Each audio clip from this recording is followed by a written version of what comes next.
Hi, I'm David Stein of Money for the Rest of Us, and this is a channel on money, investing, and the economy. And today we're looking at small cap equities, small company stocks. Should you invest in them? Should you overweight them? Let's go ahead and get started. And first, let's define what small cap stocks are.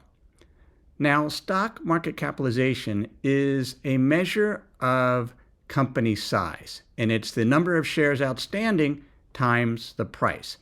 And here's some approximate definitions of the different types of capitalization. Microcap stocks are typically stocks whose size, based on market cap, is less than 300 million. Small cap stocks are 300 million to 2 billion. Mid-cap stocks would be about 2 billion to 13 billion, and large company stocks or large cap stocks are over $13 billion. Now, it very much depends on the particular index provider or money manager, so these are approximate ranges, but generally speaking, about 85 to 90% of the U.S. stock market, or even the global stock market, would be small and mid-cap stocks. Now, we want to look at performance of small cap stocks. Historically, small cap has outperformed large cap stocks. This is data comparing the Ibbotson Small Cap Stock Index with the S&P 500. This is data from Ned Davis Research. And you can see over time, from the beginning, going back to 1926, the small cap stocks have actually outperformed because you see that line has sloped upward.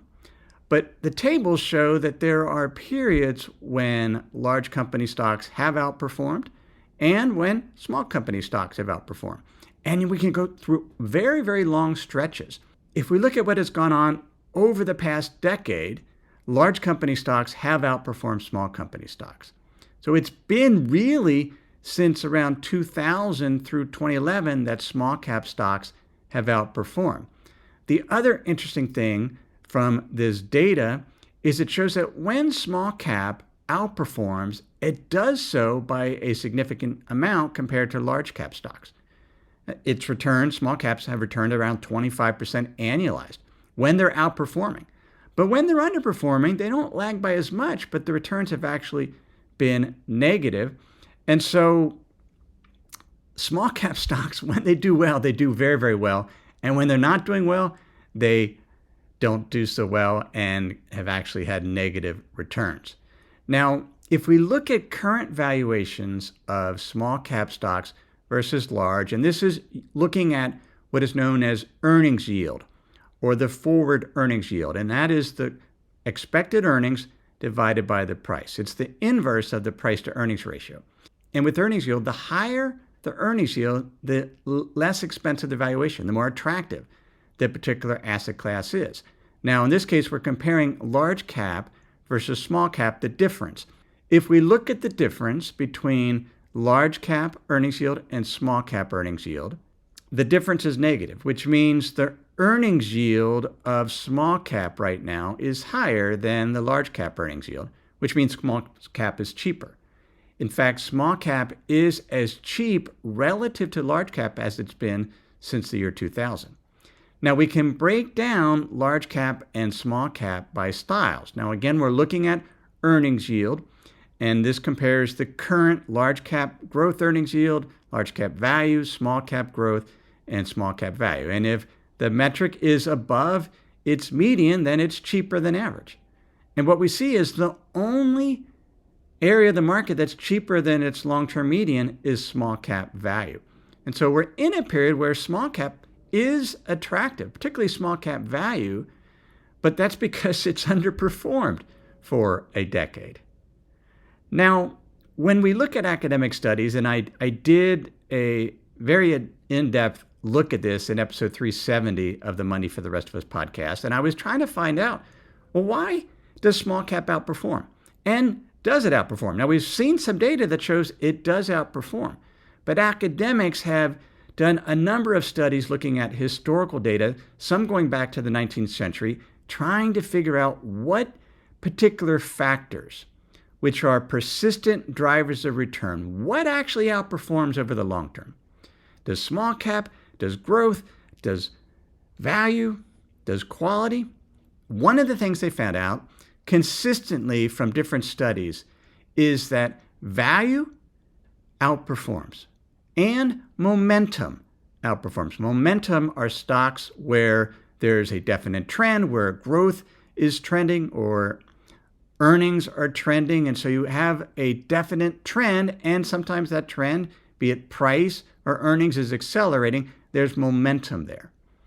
The other thing they found out is the smaller the company, the more pronounced the value and momentum factors are. In other words, value stocks do outperform by more for small cap than they do for large cap. And momentum stocks outperform by more as small caps than they do for large cap. The other thing they found out then, once we take into account these factors such as value and momentum, small cap doesn't really outperform just because the companies are small. They outperform because of a value factor or a momentum factor. And so when we look at, well, should we overweight small cap? The way to do it, and the way that I do it, is to focus on small cap value strategies and small cap momentum strategies. These can be passive strategies or they could be active. Now be careful with active strategies really within small cap and large cap because most underperform long term. But surprisingly, more momentum strategies outperform on the active side.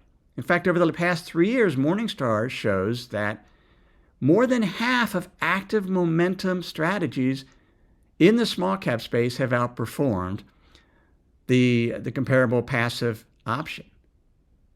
And so I use both. I've used passive, I've used active. I will overweight small cap when small cap becomes especially attractive from a valuation standpoint. Like I'm overweight small cap right now. And I have both passive and active ways that I'm going about doing that. So over the long term, small cap will outperform. It makes some sense to have an allocation to small cap stocks, but recognize the periods of underperformance can be very long. And if you do want to allocate, focus on small cap value strategies and small cap momentum strategies because those are the ones that have done better over the long term versus just a plain vanilla small cap ETF or fund. Hey, if you have any questions on this video, any comments, please leave them below. And thanks for watching the video. And please subscribe to my channel. Thanks.